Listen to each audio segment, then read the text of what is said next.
નમસ્કાર દોસ્તો, વાર્તા સાંભળવા આવ્યા છો તો ચાલો વાર્તાની શરૂઆત કરીએ। હું અને આકાશ એકવાર ઓચિંતા જ બસમાં મળી ગયેલા। બસમાં ભીડ હતી અને હું અને આકાશ કરતાં એકાદ બે બસ સ્ટેન્ડ મોડી બેઠી હોય છે, એટલે એને જગ્યા મળી ગયેલી। પરંતુ ભરતાપ અને પગ મૂકવાની જગ્યા ન હોય તેવી ભીડમાં મને જગ્યા નહોતી મળી।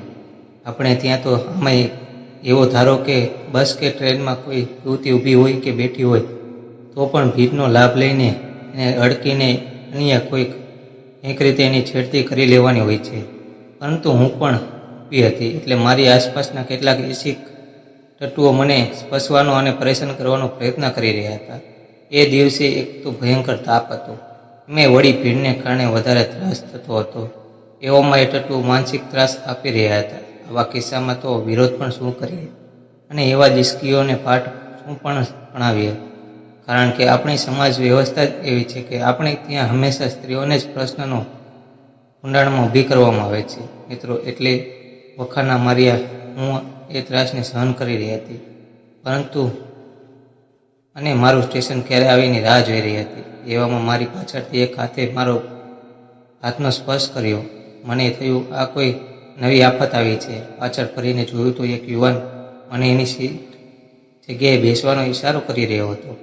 મેં પહેલાં તો એને ના પાડી, પરંતુ એની આંખોમાં જે સ્નેહ થતો હતો એ જોઈને હું એની જગ્યાએ બેસી ગઈ અને એ મારી જગ્યાએ ઊભો રહી ગયો, જેને કારણે આજુબાજુના તત્વોનો ત્રાસ પણ બંધ થઈ ગયો હતો। કલાકેની યાત્રાએ હશે, જે દરમિયાન મેં એને બેસી જવા પણ કહ્યું, પરંતુ એણે ના પાડી। આખરે મેં એને કહ્યું, હવે તો બેસો, હું આ સ્ટેશને ઉતરું છું। તો એ કહે છે કે હું પણ આ જ સ્ટેશને ઉતરું છું, અને પછી અમે બંને હસી પડ્યા। એક તો એણે મને બેસવાની જગ્યા આપી, ત્યારથી જ મને એના માટે સોફ્ટ કોર્નર હતો। એવામાં એના સ્મિત પર એવું જ મોહિત થઈ ગઈ કે મને થયું કે ક્યાંક હું આ છોકરાના પ્રેમમાં ન પડી જાઉં। સ્ટેશન પર ઉતર્યા પછી મારે એ છોકરાનો આભાર માનવો હતો, એટલે મેં એને ચા અને નાસ્તાની માટે ઓફર આપી।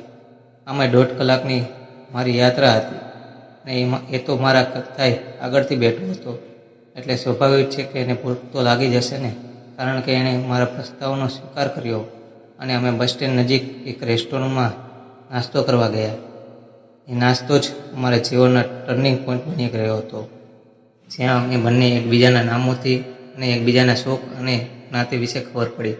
અમારા માટે સૌથી મોટો આશ્કારો એ હતો કે અમારી જ્ઞાતિ એક જ હતી, જેને કારણે અમે એકબીજાને નંબર શેર કર્યા।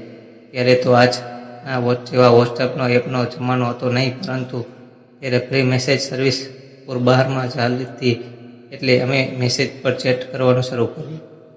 એમને એમ એકબીજાના પ્રેમમાં પડી ગયા। એના માતા પિતાને આમ પણ અમારા લગ્ન બાબતે કંઈ વાંધો નહોતો, પરંતુ મારા ઘરે મને થોડોક ડર હતો। પરંતુ એકવાર મેં વાત કરી તો જો તેઓ રાજી થઈ ગયા અને થોડા સમયમાં અમારી સગાઈ કરીને અમારા લગ્ન પણ કરી દીધા।